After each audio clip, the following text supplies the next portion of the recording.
राधे कृष्ण गुरु जी। Last time मैं आपको national news पे डिबेट पे मिली थी और उस टाइम पे मैंने आपके लिए कुछ गलत बोला था।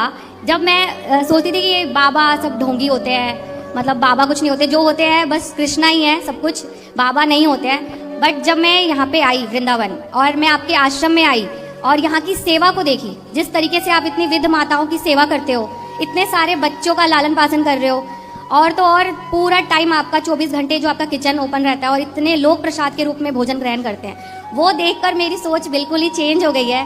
और आपको जब मैंने नेशनल न्यूज़ पे देखा था तो मुझे आपको देखते ही लगा था यार मैं कुछ गलत बोल रही हूँ। आप में ना कृष्णा की झलक दिखी मुझे, और पहली बार ऐसी लाइफ में है कि मैं अगर किसी को मानती हूँ तो वो आप हो, और इतनी दूर से दोबारा आपसे मिलने आई हूँ मैं यहाँ पे।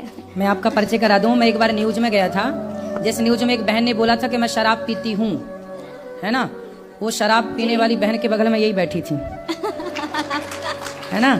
तो उस समय ये मेरे से सवाल, मैंने नहीं बोला था कि मैं शराब पीती हूँ। आपने नहीं बोला, नहीं आपने नहीं बोला, आप उनके बगल में बैठी थी। हाँ उस समय न्यूज में एंकर में ये भी थी मेरे सामने डिबेट में। तब ये गौरी गोपाल को जानती नहीं थी, तो ये बहुत क्रॉस क्वेश्चन कर रही थी उस समय कि ये गलत है वो गलत है, लेकिन जब यहाँ के देखा तो देखो इन्हें सब अच्छा लगा। जी बिल्कुल। तो मेरा आपसे एक प्रश्न है, भगवान का दिया, कृष्णा को मैं बचपन से ही मानती हूँ बहुत ज़्यादा, और उनका टैटू भी करवाया अपने हाथ पे जी। तो मैं ये कहना चाहती हूँ कि भगवान का दिया सब कुछ है, अच्छा घर है, परिवार है, गाड़ी है, फेम है, नाम है, पैसा है, बट सुकून नहीं है। तो ये सुकून कैसे मिलेगा? जब मैं कृष्णा से जुड़ती हूँ तो मुझे सुकून मिलता है, बट इतना ज़्यादा अपने काम में बिजी रहती हूँ कि मुझे टाइम ही नहीं मिल पाता कि मैं उनसे जुड़ पाऊँ। तो उसके लिए क्या करें? जब से आप वृंदावन आने लग गई हैं, जब से आप थोड़ा कथा सुनने लग जाएंगे जी, तो आप देखेंगे कि आपको बहुत सुकून मिलेगा। कथाएं सुनिए, वृंदावन से जुड़े रहिए और कथाएं सुनते रहिए। धीरे धीरे आप इतना परिवर्तित अपने आप को देखेंगी, बदली हुई, कि आप सोच नहीं सकते। हम ना कोई यहाँ पर कोई किसी को टैबलेट नहीं देता, कोई इंजेक्शन नहीं है, लेकिन फिर भी लोगों का हृदय ना परिवर्तित हो जाता है। मैं आपको बताऊं, कल की एक बात, 3 भाई हैं, तीनों भाई आपस में बात नहीं करते थे, 3 देवरानी जेठानी, 3 भाई की 3 पत्नियां, उनका परिवार बिल्कुल टूटने की कगार में था।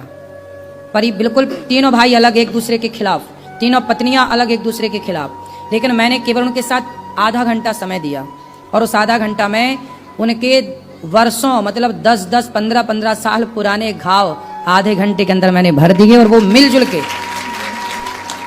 इसी कथा में वो एंजॉय कर रहे हैं। पूरा परिवार अब साथ में घूम रहे हैं, 3 जेठानी देवरानियां, 3 भाई सगे, बाप खुश, माँ रोती रोती आई मेरे पास, महाराज जी मेरा बेटा जा रहा है, नहीं सुन रहा है, लेकिन कथा के प्रभाव से केवल आधे घंटे मैंने बात की उनसे।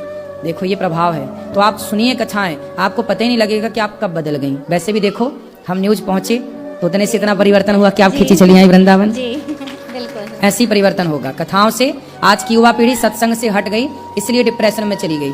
काश सत्संग से जुड़ी रहती तो वो ऊंचाई तो पाती, आप कामयाबी तो पाए, कामयाबी पाने के लिए मना ही नहीं है, लेकिन कामयाबी पाकर भी सुकून जो आप कह रही हैं, वो सुकून तब आएगा जब पूर्ण रूप से भगवान के चरणों में समर्पण होगा, सत्संग होगा, आत्मज्ञान। क्या होता है ना कि सामने कमरा तो है, सामने व्यवस्थाएं हैं, पर लाइट नहीं है, अंधकार है। अंधकार होने से हमें दिखाई कुछ नहीं है, सब कुछ पर दिखाई नहीं पड़ रहा है। उसी तरह